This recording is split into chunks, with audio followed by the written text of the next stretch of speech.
morning. How the devil are you doing this fine day? Hope you're all fit and well. Are you watching the news at the moment? Are you getting the same impression as me that we're actually in the middle of a science fiction movie? The bit just before human existence all but ends.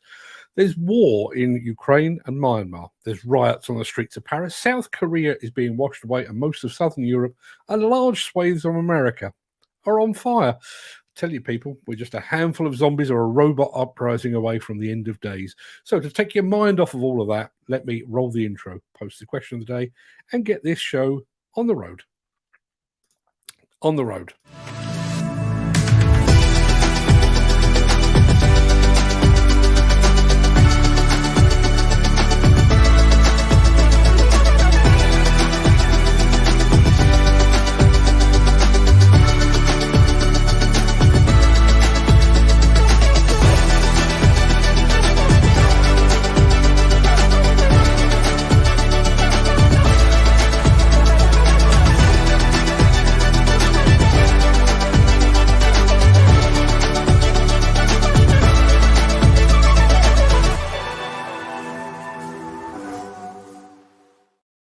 It is Thursday, the 20th of July. Welcome to the Breakfast Show. I am your host, Mark Anthony. In today's show, the Pothole Pro message is spreading.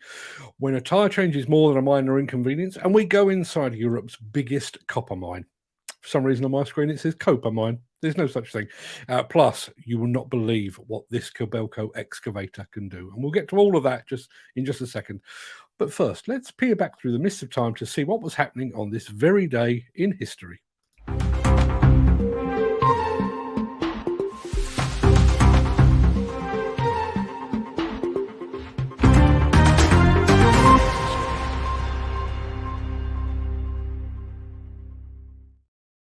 On this day in 356 BC, Alexander the Great was born in Macedonia. Yeah, it's Greece now, isn't it? Not entirely sure. In 1902, Jimmy Kennedy was born. Who he, I hear you shout? Why, he was the man who wrote Teddy Bear's Picnic, apparently. Surely you all knew that. In 1919, Edmund Hillary was born in New Zealand. He would go on to be the first man to scale Everest. In 1933, No Country for Old Men author Cormac McCarthy was born. I'm struggling with my glasses today. 1938, 1966 World Cup winner Roger Hunt was born. 1947, one of the all-time great guitarists, Carlos Santana, was born in Mexico, and Sex Pistols drummer was born on this day in 1956. Now, before we get into the real meat of the show, let me enthrall you with today's question of the day.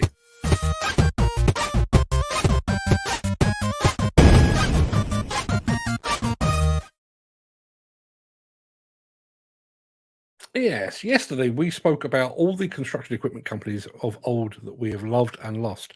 Today I'd like you to focus on the companies of today that you would miss the most if they went away or were swallowed up. As a Brit, I think that JCB would leave a gaping wound, not just in the construction equipment sector, but in the British manufacturing sector as well. Thankfully, I don't think they'll be going anywhere anytime soon, as you're about to see. But which of today's manufacturers would you miss the most if they were suddenly swallowed up? Is there a manufacturer that might cause you to shed a tear if they called it a day? Let me know in the chat. While you're doing that, here's this.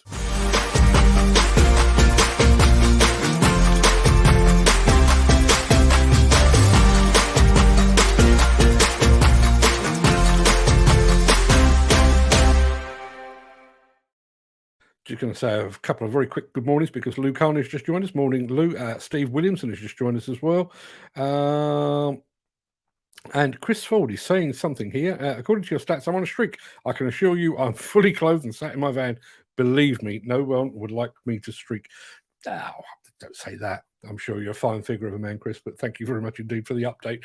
Now, you might recall that we were among the first to bring you the news that JCB was targeting the scourge of potholes with a dedicated machine, the Pothole Pro.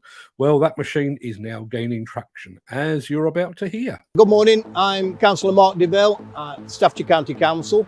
I'm Cabinet Member for Commercial at Staffordshire County Council. I'm also local member for Checkley and Cheadle and Upper Tees, so really the local councillor from around here. Good morning, my name's David Williams. I'm the Cabinet Member for Highways and Transport for Staffordshire County Council and also the local member for the Penkridge Ward.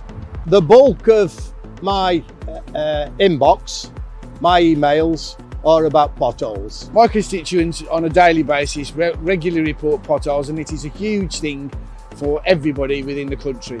We use the roads to take the children, grandchildren to school, for doctor's appointments, to get to work.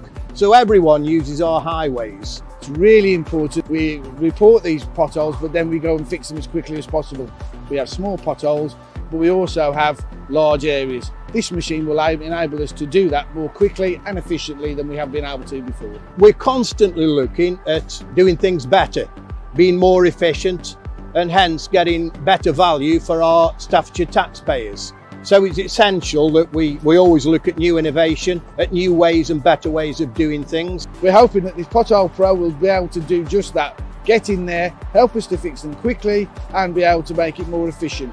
Well, the versatility of the Pothole Pro is really, really impressive. So I know that the Pothole Pro is mainly there to be able to just fix potholes, but it has a variety of different aspects that it might be able to be used for. So the versatility to help this machine to help us with our winter maintenance is an added benefit and an added bonus. Well, we've worked with Amy to make sure that we've trialled the machine properly and we know what it actually can do, and therefore we're actually making sure that we can get the right operatives to get the right machine, which is what this machine will be, to be able to prevent and protect our roads, because that's a key issue for most of our residents, is to be able to get to and from work, to and from school, and be able to drive around safely. And being able to work with Amy to make sure we've got the right key people who will get trained on this is really important. The fact that the Pothole Pro is manufactured in Staffordshire is massively important. It's British built, it's the best of Britain and the best of Staffordshire. JCB represents the best of Staffordshire. The decision to buy JCB Pothole Pro was a no-brainer almost. We're looking at different and better ways of repairing them, quicker ways of repairing potholes. It gives greater customer satisfaction, it gives better efficiency, and ultimately, really importantly, it gives better value for our Staffordshire taxpayers.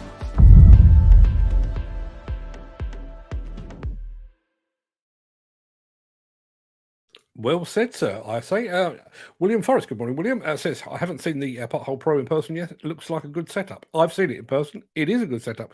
I'm really interested to see the new Simex ART 1000 attachment. We'll get it here in the UK. Should be a great solution for small road repairs. I'm going to go and look that up. I'm a big fan of the Simex range, but don't know that one, so I'm going to go and look that one up. But bearing in mind that we all know that the repair and maintenance of potholes is such a vote winner, you'd think that all of the UK's councils would just bite the bullet and go and buy one of the damn things, wouldn't you? Maybe that's far too straightforward. Let's have some of this.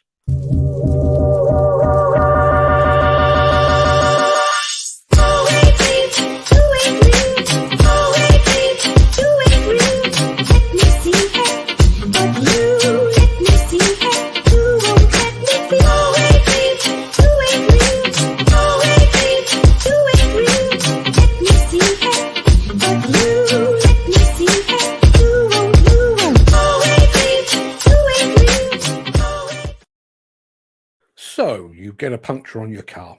You have to find the jack, pray that your spare tyre is where it's supposed to be and inflated, and then spend 10 or 15 minutes on your hands and knees, quite possibly in the pouring rain, changing the wheels over. But that is a minor inconvenience when compared to changing a tyre on a big wheel loader or an even bigger dump truck, where the wheel can weigh upwards of 4 tonnes.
I'd like you to keep all that in mind during the next film, and we'll be right back after this.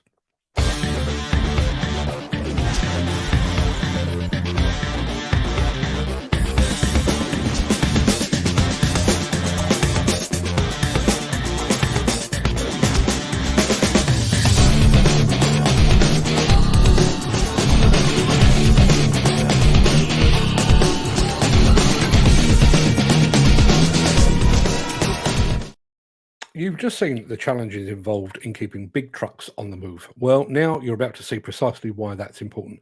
We're off to Europe's largest copper mine, where machines and their tyres are big, but the fuel bill is even bigger still. These gargantuan trucks are at work in Europe's largest open-pit copper mine, located in northern Sweden. Oversized excavators load them up. The mine is hundreds of meters deep, and the rock ends up in the world's largest stone mills, which extract copper to supply Europe's high-tech industries. But can it be done in an environmentally friendly way? She drives one of the biggest trucks in the world, a Caterpillar 795F, here in Europe's largest copper mine, run by the company Boliden. The vehicle is as big as a house, 8 meters tall. She's letting me tag along with her to load up some rocks. Sophie Wellström drives through the pit in this 3,400 horsepower vehicle. So how does one actually get a driver's license for one of these massive trucks? You have to be at least 21 years old and have your driver's license for a car for 3 years. And then you get an education like on the spot. They will teach you. I will teach you. Sometimes I'm an instructor. Her shift is 8 hours. The path down into the mine is steep. It's a bit tight here, so we have to slow down and make room. Waving is required so that other drivers can see that you're awake and doing fine. The truck transports 600 tons of rock per trip, and braking times are long. I think it's maybe 50 meters. I don't know. With the reaction time and brake time, it's pretty far because this is a big truck, and it depends. Are we loaded or are we empty? The roads, how are they? Is it snowy? Is it muddy? We're waiting to be loaded. Now the world's largest excavator vehicle gets into position, the P&H Excavator 4100 C10. One load carries 60 to 80 tons of rock. It has 2 motors and can even be operated electrically. Massive explosions are a commonplace occurrence here. Every month, new layers of stone are being loosened for transport.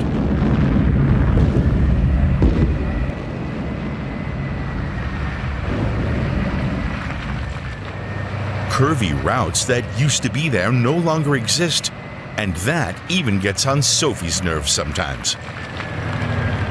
When you are free for a week and you come back, it's not sure that you will find your way around here because it's always changing. Conveyor belts stretch for miles, transporting the copper-rich rock to the stone mill. It's also the world's largest of its kind. They use the same amount of energy as some cities. It makes me feel very small. The rock is put in water basins, where it is chemically processed to separate the copper from other substances. In the end, you're left with this concentrated copper mixture. Engineer Matti Slina works in the preparation hall and is one of the people in charge of the refining process. And we do that in several steps to enrich the copper grade. So from the feed grade, about 0.2% copper, the final product has 25% copper.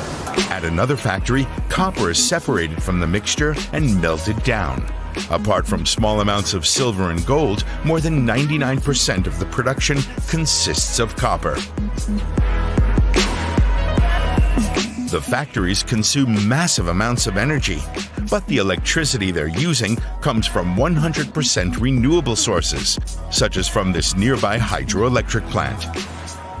That has improved the mine's carbon footprint in the past years, and that's important to the industry's customers.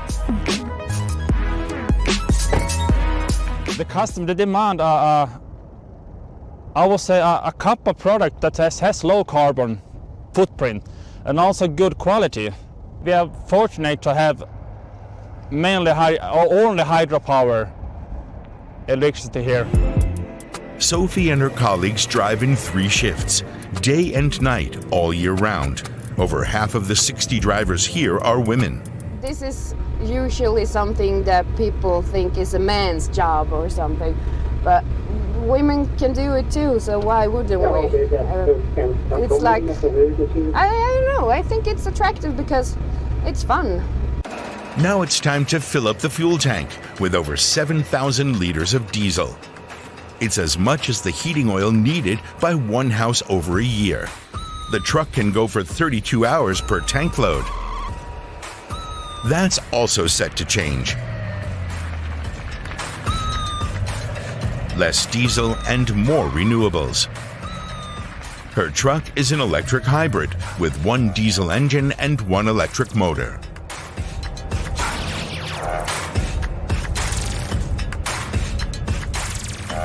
So now we are going to connect to the electricity. The trucks drive on renewable energy coming from the electric cables above them.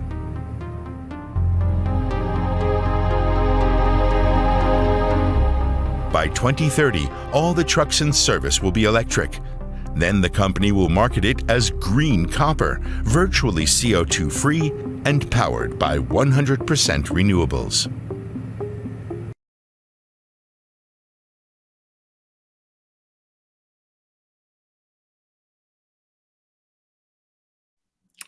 I said the other day that we sometimes overlook the sheer engineering excellence that goes into making an item of construction or demolition equipment.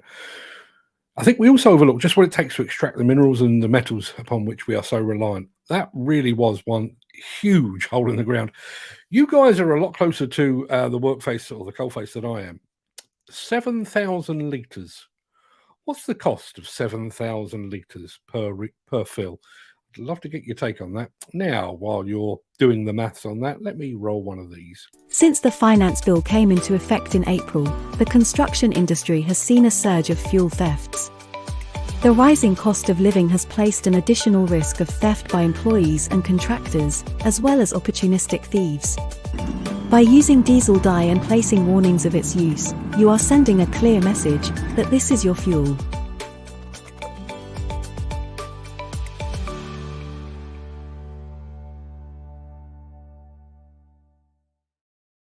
I'm sure we've all seen the Kobelco Blade Runner style excavator with a very useful blade at the front.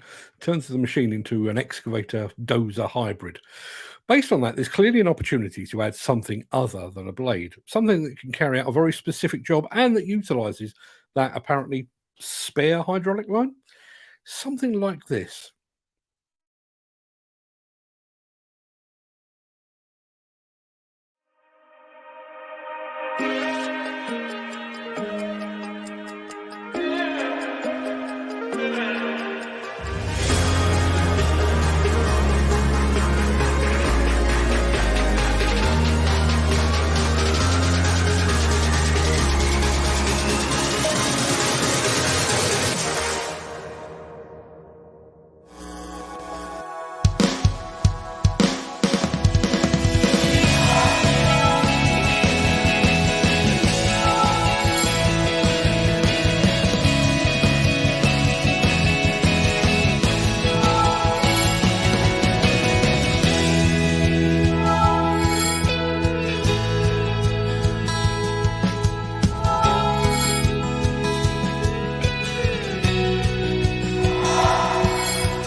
We use multi-dismantling machines to recover high added value iron and steel scrap.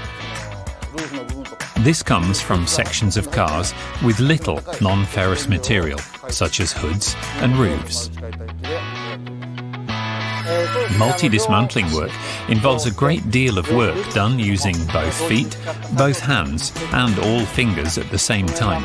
And the precision movement of these machines is excellent. They also make detailed work and recovery possible for industrial waste work.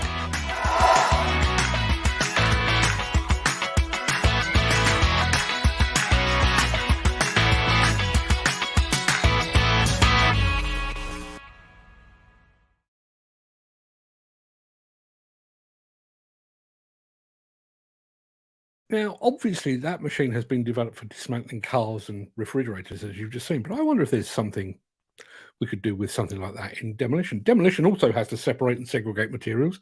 How much easier would it be to do that with a dedicated machine that could grip and pick at the same time? Operators out there, let me know. Obviously, and we've played it on this show before, there are, I know Hitachi, for one, I've got a twin boom excavator from Japan that they use to clean up after earthquakes. So one boom to grip, the other to do the cutting and the munching and everything else. That, to me, looks like a far more sensible option. Let me know. What do you think? Do you fancy having a go on that multi-dismantler, I think they called it? While you're thinking about this or that, let me have a gripe.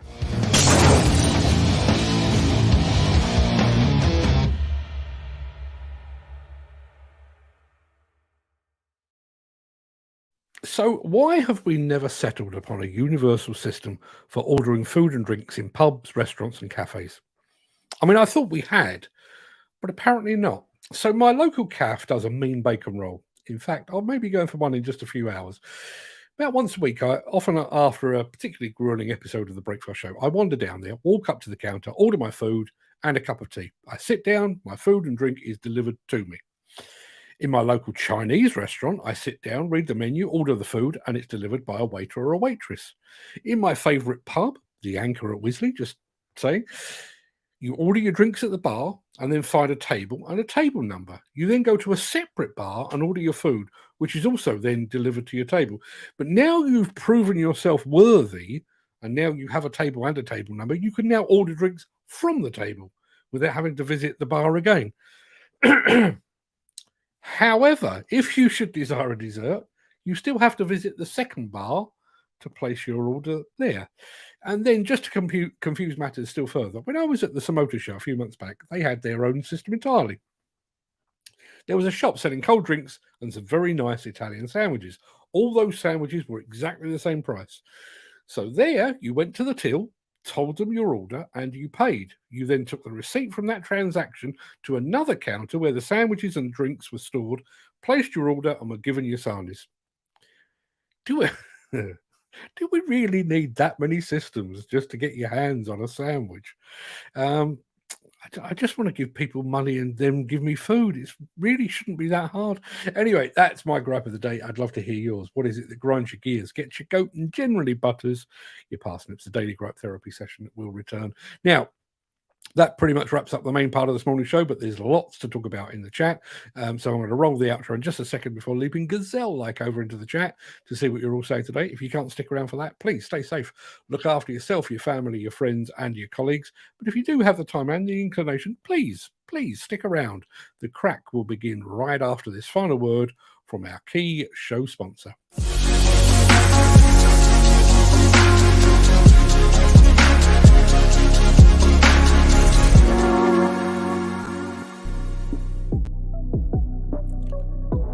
Yep, I'm getting music. Hope you're getting it too. Morning, everyone. How are we all? Go back to the very blimey. Just to tell you what I'm saying blimey about, I can scroll to the top of the chat using a flick of my finger on my mouse.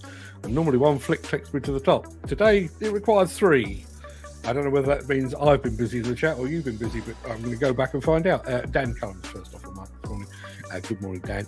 And apparently, one of the side effects of this show apparently is that we are now a matchmaking. We're right up there with Tinder and Grindr.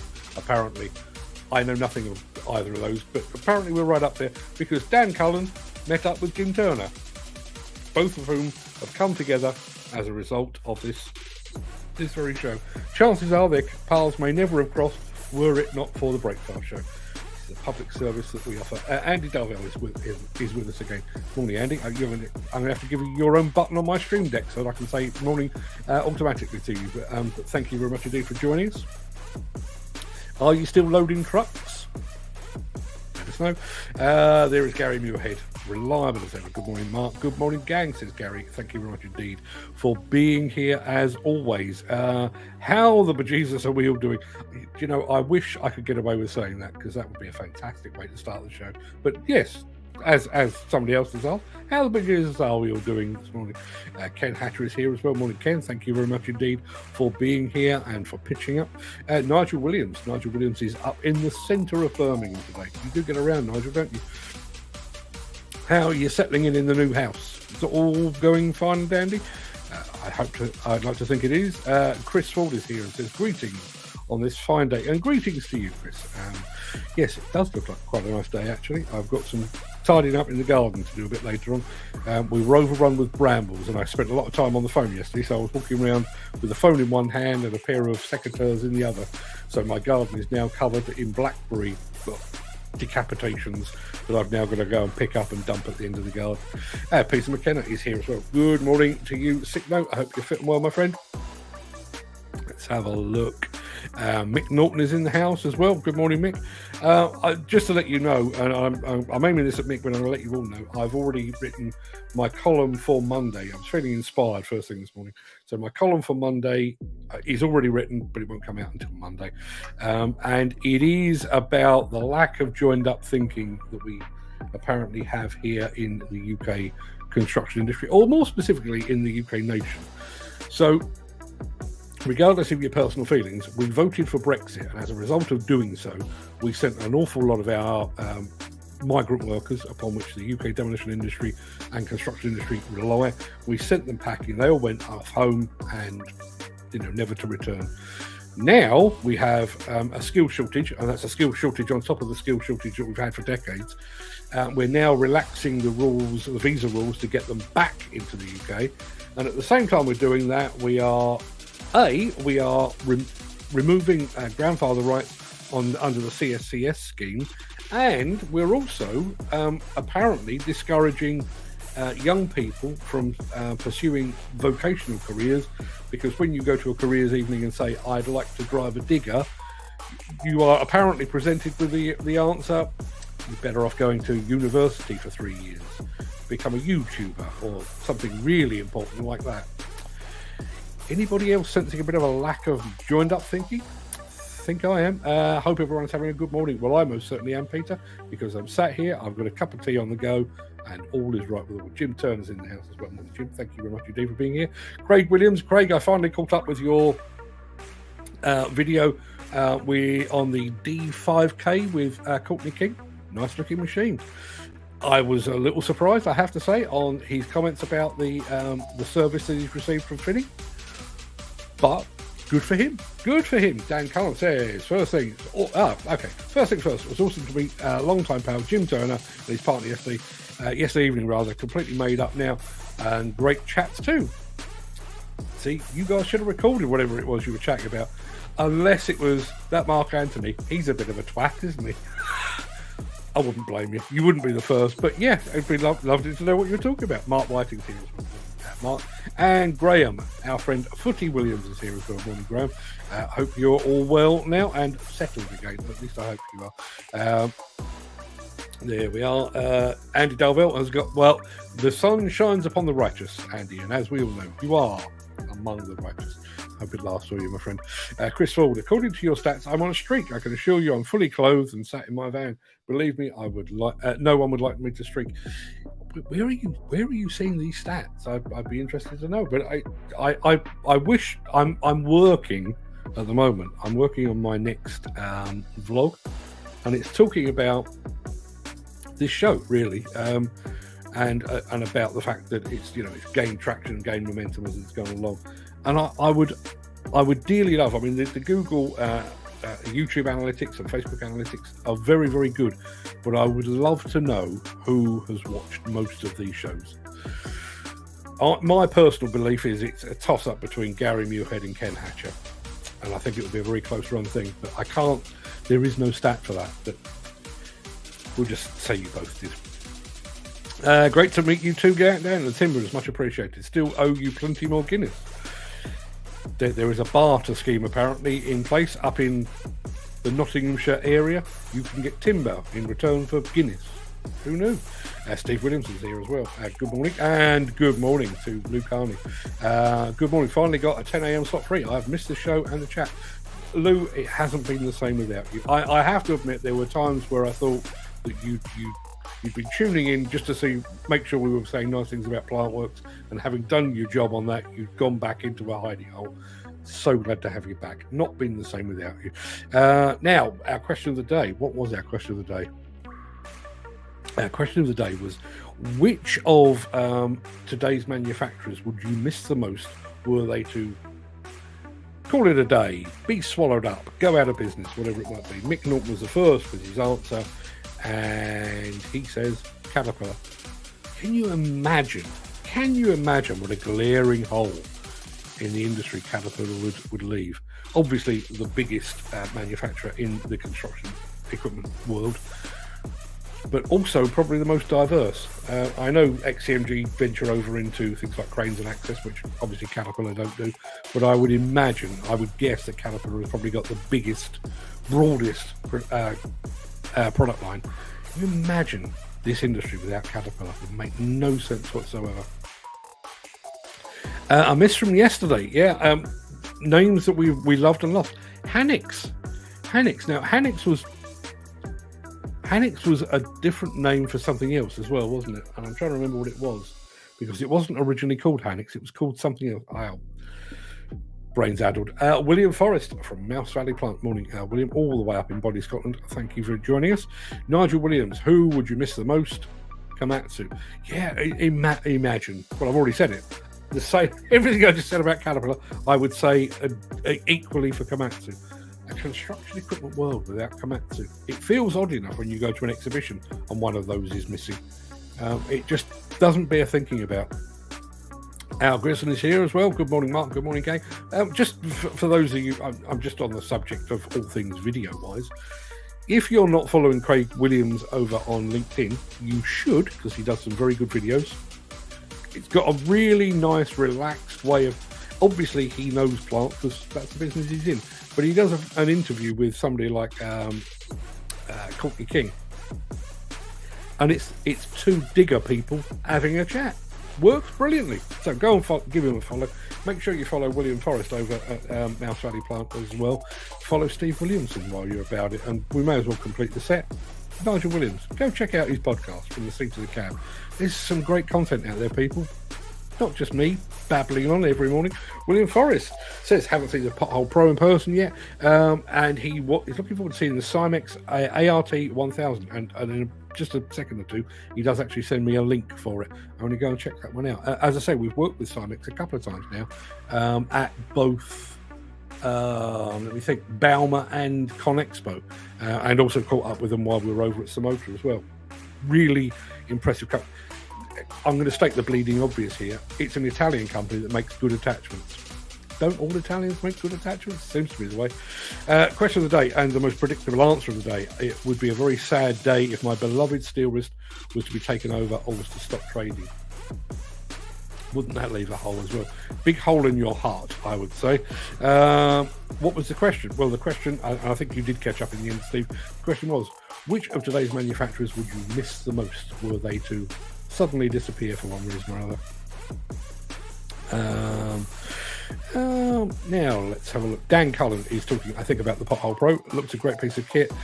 Take a bit of getting used to. I'm sure it would. There's a lot of functions to take care of there.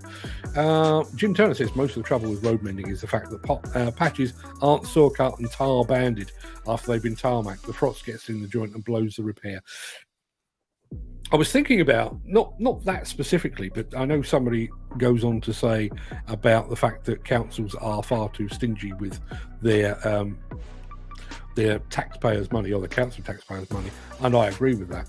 But surely you would think there is scope for an entrepreneurial type of owner-operator to get himself a Pothole Pro and some contracts with, 2 or 3 of his surrounding councils. We discussed this when we first started talking about the Pothole Pro. There are systems now. I can't remember what the app is called. I'm sure somebody may remember.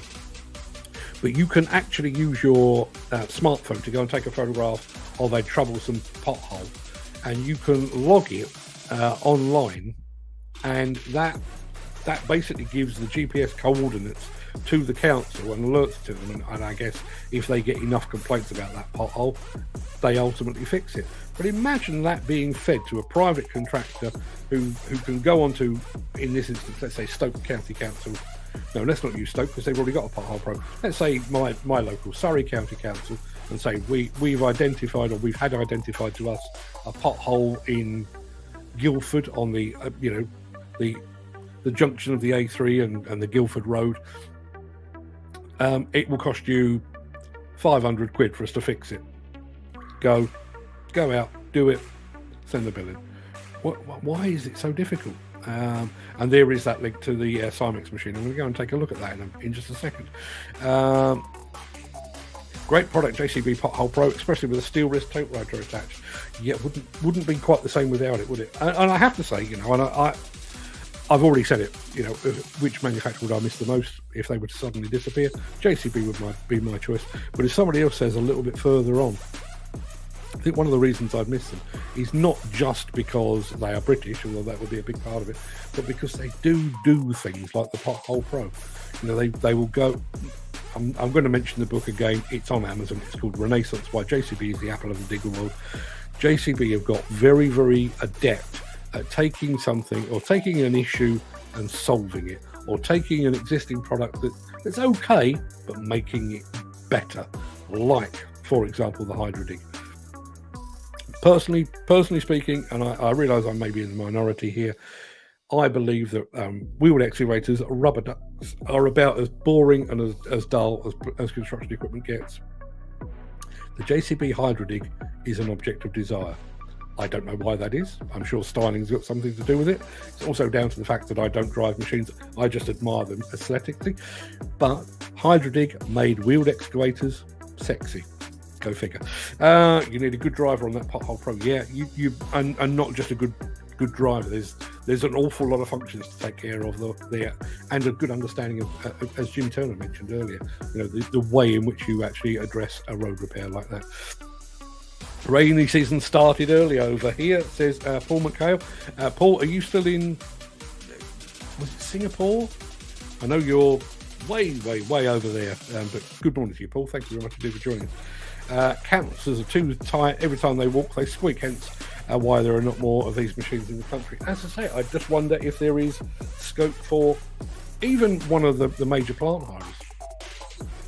Imagine a Flannery or a Lynch saying, we'll buy half a dozen or a dozen of these, and we will allocate experienced operators to them, and we will just go from council to council, 2-3 times a year. We'll just turn up in Surrey, we'll blitz a bunch of potholes, and then we'll move on to Sussex or Kent or whatever it might be. Surely. Question of the day. I think it has to be JCB because they are British and have always been innovative. Well, as you've seen with the Pothole Pro, I don't believe JCB are going anywhere anytime soon. Obviously, there is always that slight concern over succession.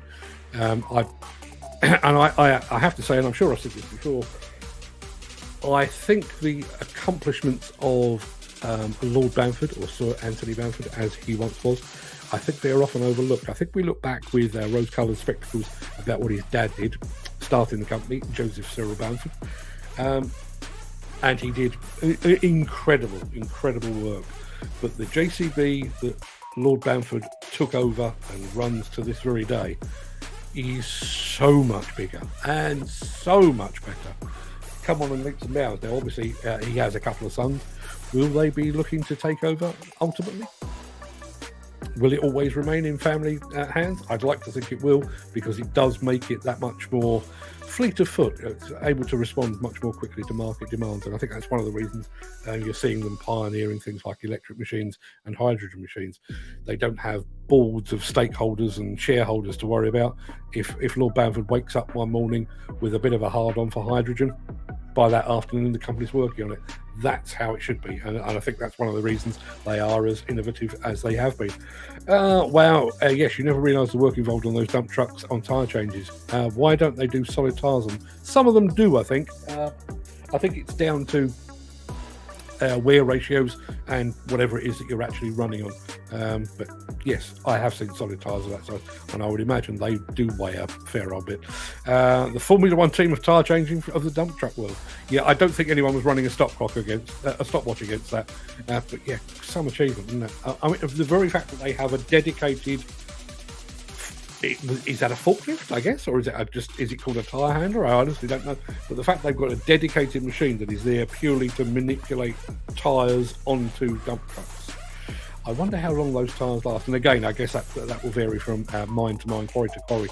But I would imagine if you're running on something like wet granite, for example, or I know from experience down in the southwest of England, if you're running tyres on China clay, you're going through tyres like other people go through underpants. You're literally just destroying rubber. You're destroying metal as well.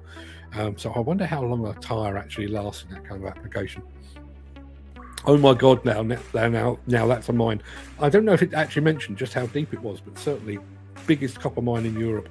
Love to pay that a visit. I think somebody actually suggests that at some point. Good on her. Well done. Yeah. Wasn't it interesting as well that half the operators of those dump trucks were actually women? I wonder why that is. Is that because there is a shortage of dump truck operators in Sweden? Is it because women are better at that kind of thing? Quite possibly. Is it because they take better care of their machines? Quite possibly. That was certainly the explanation I was given when I pointed out the number of women operating big demolition equipment in Japan while I was there. Why have you got female operators? And the guy looked at me with puzzlement, like, well, because they take better care of their machines. Al Grierson, you and I think, should go up to Sweden. I think somebody actually suggested this. We should go up to Sweden for the weekend and go and have a stroll around that mine. Steve Williamson, companies should use their good operators for training new starts on machines. They're the ones that are out in the field experiencing real life, better than any trainer. Here, Mr. Williamson. Yeah. Now, whether that's actually in the form of formal card-carrying training, not entirely sure you'd be able to do that. But I do certainly think, in terms of mentorship, I think there is an awful lot to be said for that. I'm going to take a slight detour, but it will make sense when I come back to it. West Ham, my beloved West Ham, have just sold our captain, Declan Rice, to Arsenal for a British record, and certainly a West Ham record, of 105 million quid. Declan Rice made his team debut for West Ham at the age of 16, but he was taken under the wing of our then club captain, Mark Noble, and Declan Rice wrote a letter, very good.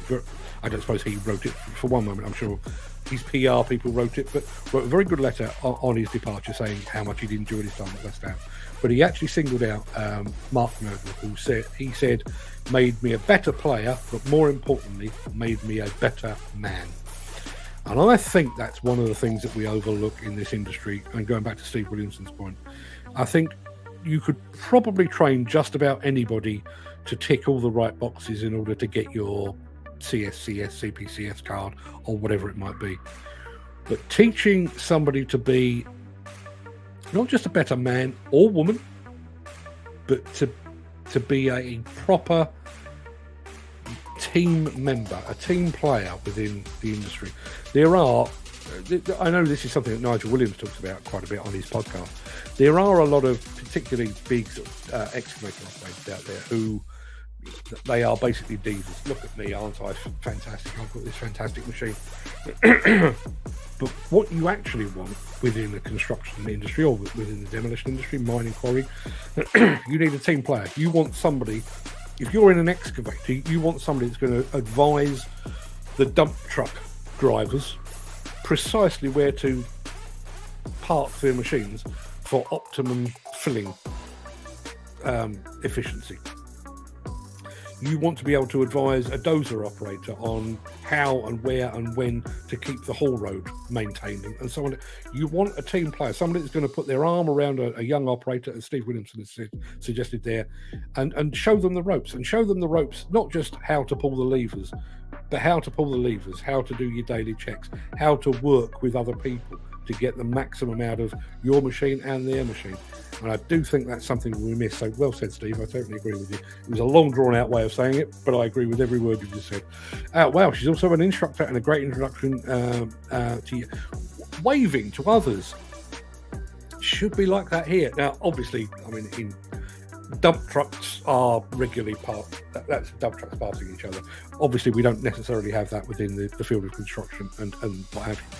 But yeah, and I know that film did actually mention to make sure that people are okay, but more specifically awake. We did actually do a podcast with a member of the Caterpillar research team a couple of years ago. You can still find it over on Demolition News Radio, and he was talking about sleep being the silent killer. And one of the areas in which Caterpillar are really focused is dump trucks, because you are, as that film said, 8 hours in a day just driving back and forth and back and forth on the same road, seeing the same thing day in, day out, hour after hour after hour. And they've got these systems that sort of focus on the operator's eyes, and if they seem like they're losing focus or whatever, a signal is sent back and somebody comes and makes sure everything's okay.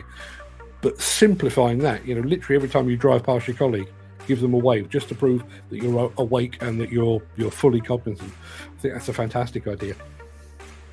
Wouldn't mind that hole for landfill. Yes, you'd get an awful lot of crap in there, wouldn't you? Man alive. Ripping in the Northwest is over on YouTube. Now, I don't remember seeing Ripping in the Northwest. That's a name I would remember. So, Ripping in the Northwest, you get some welcome confetti. Thank you very much indeed for being there. Now, are you ripping in the Northwest of England? Are you ripping in the Northwest of America? Where are you doing your ripping? I'd love to know. Dan Cullen says that machine was huge. That'd be my fantastic job watching all that equipment working. Mark, your next holiday, Al Grierson, be a good weekend for you. Yeah, see, we should do that, Al. I'm just throwing this out there. You and I should go and do a weekend in Sweden. I've just said that to a married man. My apologies, but you know what I mean. Now the thing has just jumped forward, and I really wish it hadn't, because I was all focused then. Blimey. Oh, there we go. Let's have a look. Our question of the day: if Kinsoffer decided to close their doors, it would have me in tears for a long time and for many reasons. Yeah, do you know what? Obviously, my relationship with Kinsoffer is nothing like yours, Steve. For those of you who don't know, Steve is a regular demonstrator for the fine folks at Kinsoffer. I would miss Kinsoffer because they are such a bloody pleasure to deal with. There are some companies that make you jump through hoops. There is one major manufacturer that currently has me blacklisted because apparently my values do not match their values. It's a whole other story. It's a whole thing. But Kinsoffer could not be more helpful if they tried. I'd miss them too, in a very different way. We mentioned the fact that the fuel tank on that, was it 795? The big cat dump truck in Sweden was 7,000 litres. I realise that you're buying diesel commercially at a different rate, but I did the maths on that using forecourt prices, or UK forecourt prices. Every time that truck is filled up, 10 grand, straight up the exhaust pipe. 10 grand per refuel. Unbelievable. And thank you. Yes, I agree. It was a fantastic video. Chris Ford said, just fainted thinking about the bill for a day. How many trucks? Yeah, and again, there's another point. How many trucks were they operating? My guess is there would be 10, 12, quite possibly. Constantly in motion. 120 grand per fill-up. And I realised they were working for, you could get 36 hours apparently out of that. So every 3 days, 120 grand to refill your fleet. Unbelievable. Question today: other than the two companies that I feel very much at risk currently, I would miss Liebherr and Volvo. Yeah. Now I remember one of the companies you said was potentially at risk was Hydrema. I'm struggling to remember who you. Oh, Atlas and Hydrema. Al mentioned yesterday as two companies that he believes are at risk, but he would miss Liebherr and Volvo. Oh, you and me both. And again, I will use the Kinshofer scenario. There are some equipment manufacturers that are hard work. They really are. You have to. It's not a case of meeting them halfway. You have to go 99% of their way, and then they might say, okay, let's do the thing. Whereas Liebherr and Volvo could not make your life any easier.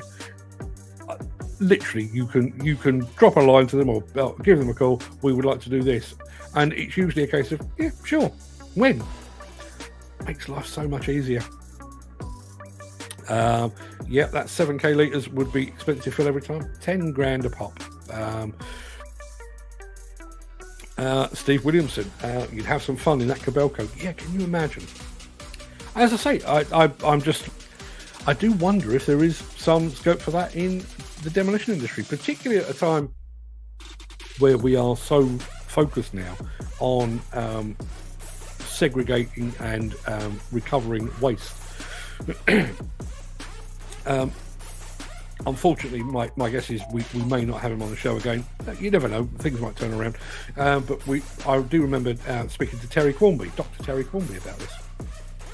He wrote one of his theses on the fact that we've spent years as an industry taking man further and further out of harm's way in demolition. You know, with the advent of hydraulic machines and high reach machines and remote controlled robots and Brocs and what have you. And then because we are so desperate to recover every single item, we've pushed men back into harm's way where they're literally hand-picking bits of copper and stuff like that. And as a result, the injury rate in the UK demolition industry went down and down and down and down and then went back up again as a result of getting more hands-on. Is that the solution? Could we be doing, copper wire picking using machines actually in situ rather than sort of sending it off to somewhere for it to be done by hand? Those Kobelco scrap machines look interesting. They certainly do. That was, to be perfectly honest, purely the reason I brought them to your attention. There is another film of those same machines in action in Australia, and as I do mention in the chat in just a second, the Aussies refer to that process that you saw in that film as car peeling. Yes, we can peel 29 cars a day or something, he says.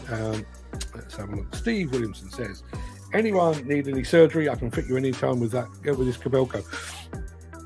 Yeah, when we look at attachments, certainly in the field of demolition, you're looking for optimum power and sometimes optimum size, but optimum size and power.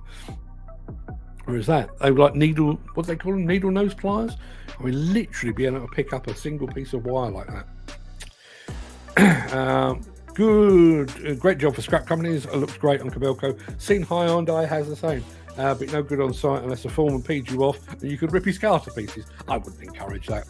Makes you quite hard to employ. Machine manufacturers always show that when it comes with LED lights. You'd think this would be a standard thing nowadays, but I'm wrong. You can still get halogen lights. I thought we were all moving over to LEDs. Not entirely sure that's a good thing. I mean, I'm saying that I've got an LED panel in front of me, which is very good, but by and large, LED lights, not quite the same, are they? I think that'd be a boring job after a few weeks. Yeah, possibly. Although, would it be if, okay, here's another Ford, here's another Honda, or let's take apart this Tesla, or this Bentley, or this Porsche. That might keep it interesting. Yeah, there you are.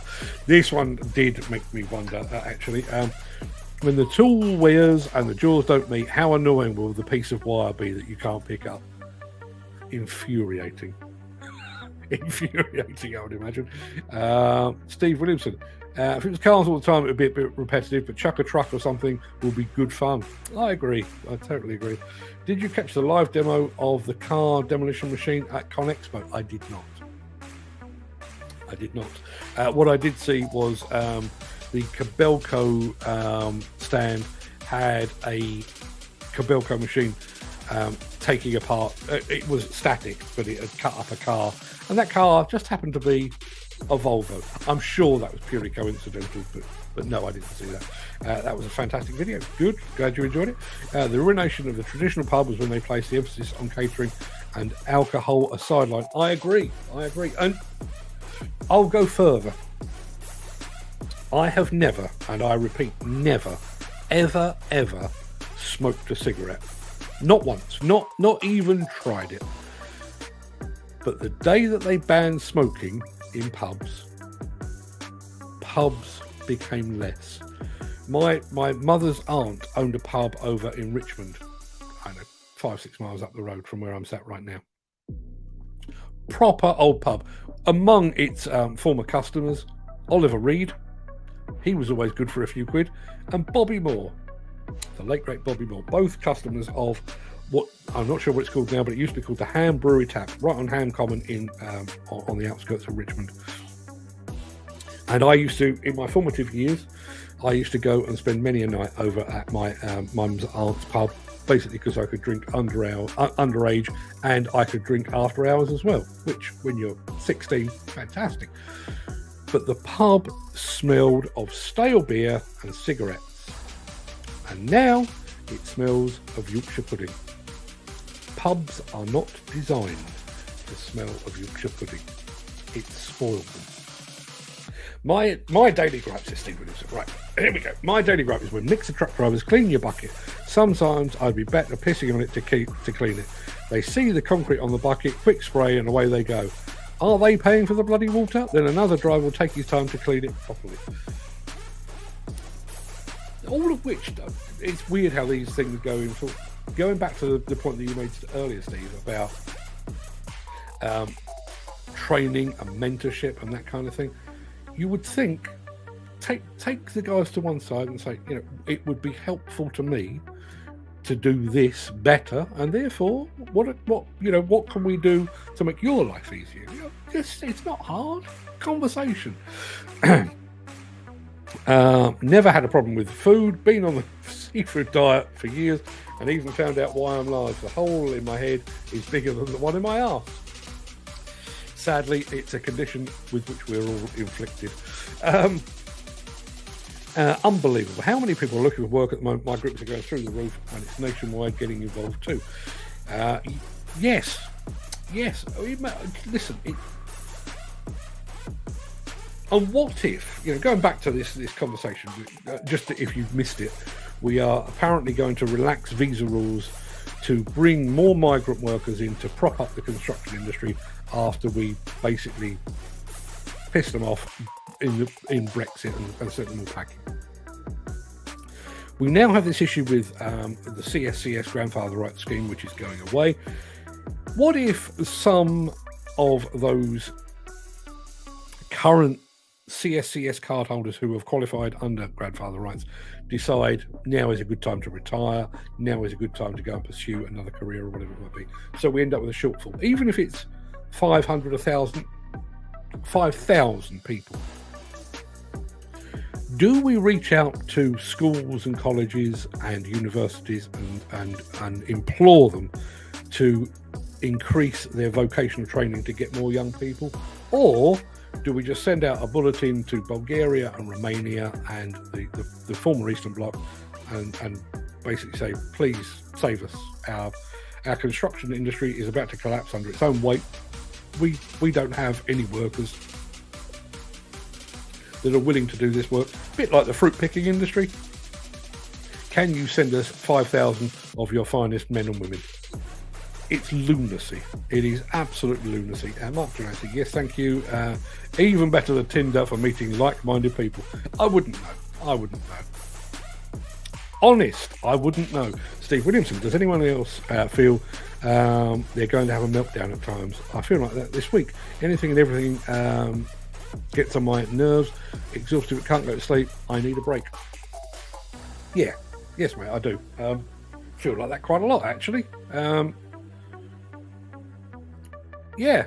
No, I mean, all in all seriousness, and listen, I'm not going to go off. I've already kept you here for quite some time. But that is a mental health issue.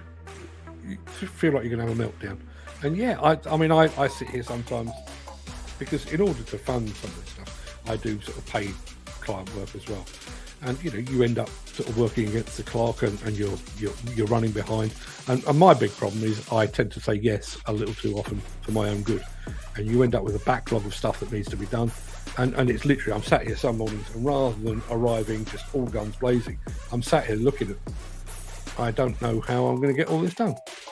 And yeah, I would like to shout and swear at people. I'd like to go out into the street and punch the first person that I meet, because that's how it makes me feel.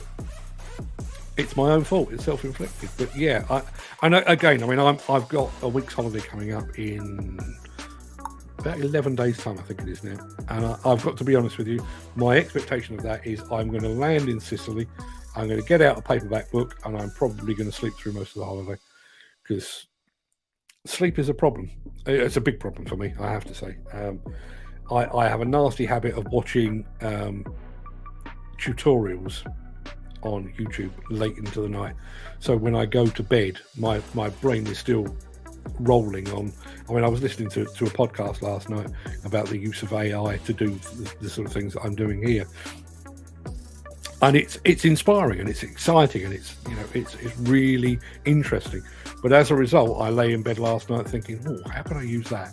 How can I manipulate that? That would do that for me. And as a result, 2:30 in the morning, I'm still staring at the ceiling.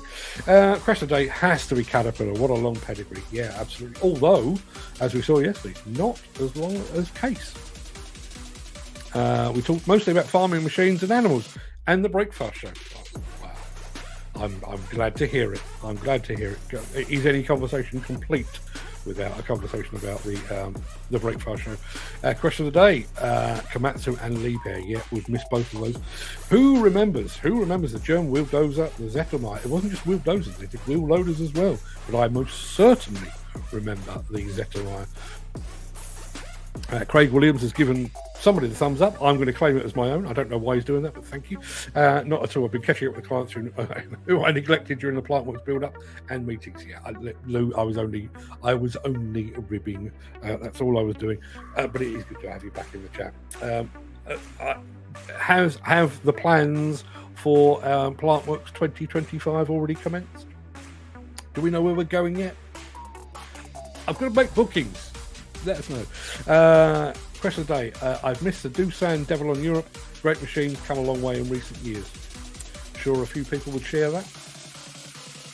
CS preparing an MVQ for potholing as we speak. To be honest, the one that worries me is if ever they wake up and decide, after I've been giving them such a hard time over the past couple of years, that they decide to introduce an MVQ for live streaming, then I really will be screwed.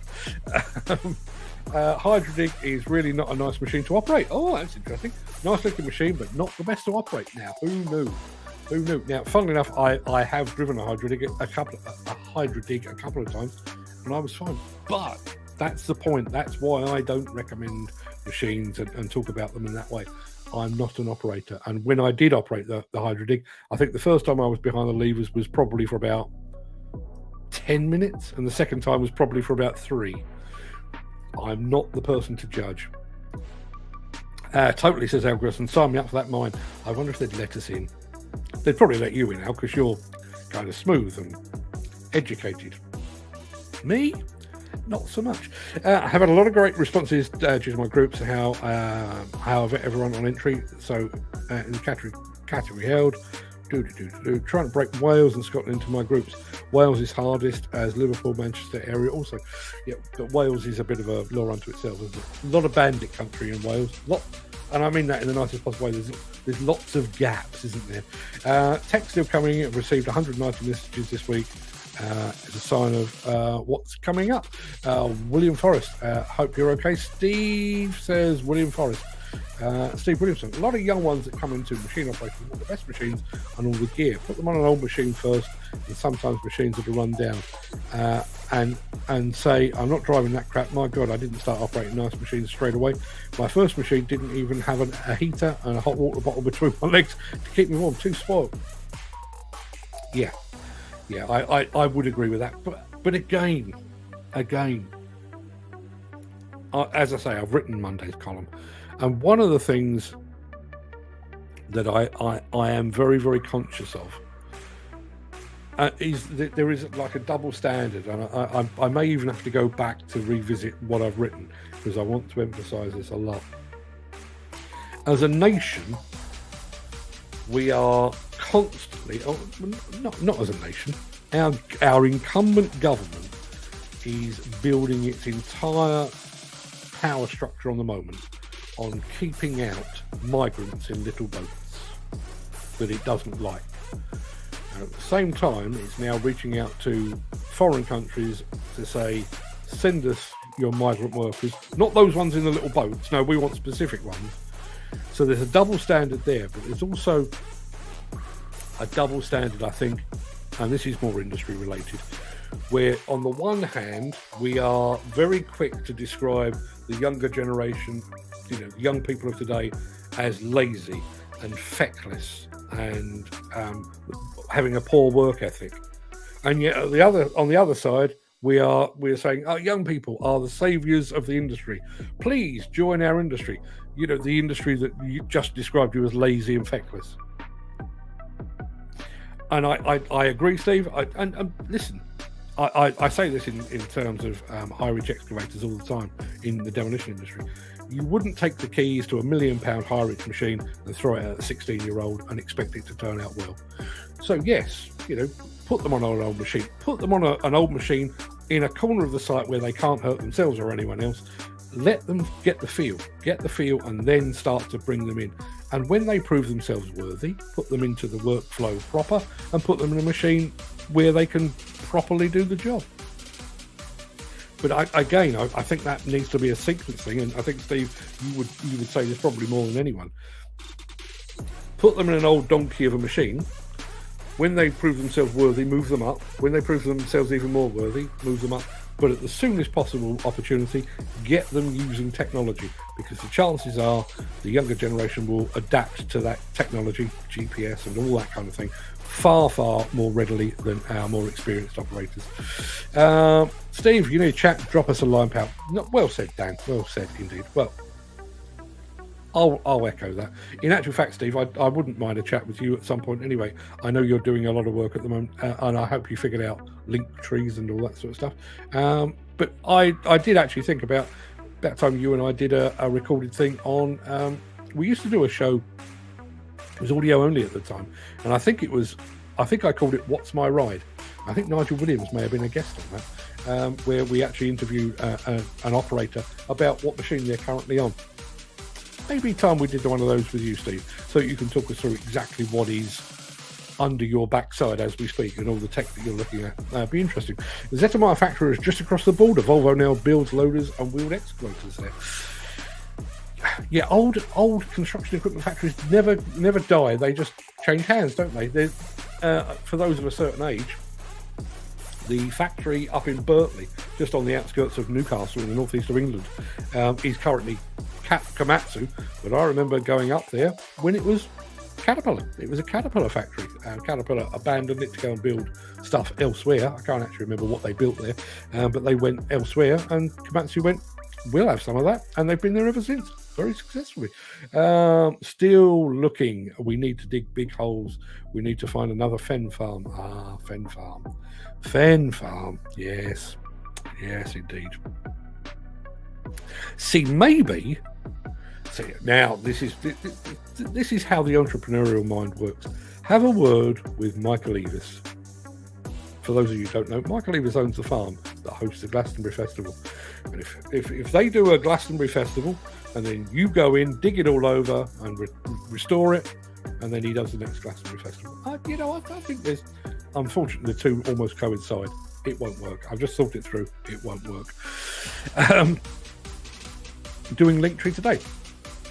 and I realise everybody else, you can stop listening because this is specifically for Steve.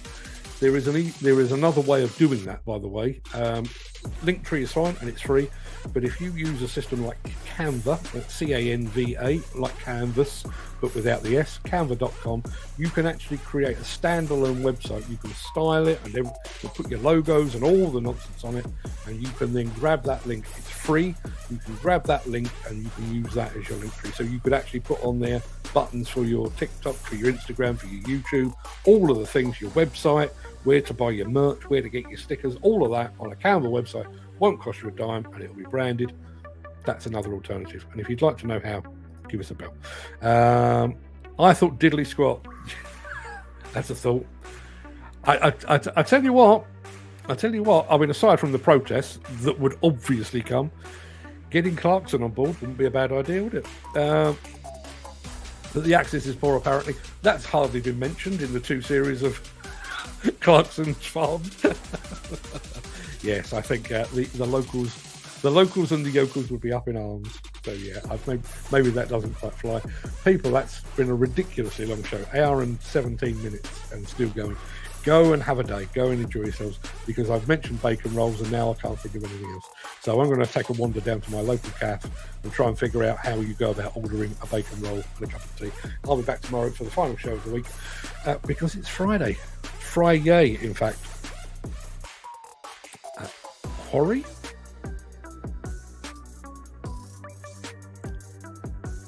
Okay, not sure what that's about. Could you host Plantworks in a quarry? Could you double up with with Hillhead? I don't know. I don't know. Listen, people, go and have a fantastic day. I'll be back tomorrow for more of the same. Almost exactly the same, I would imagine, with the same sort of content and the same sort of conversations. But I like that. Familiarity, that's what it's all about. Go and have a fantastic day. I'll see you tomorrow. Thanks for all your input. Thanks for all your feedback. And I'll see you very soon. All the best.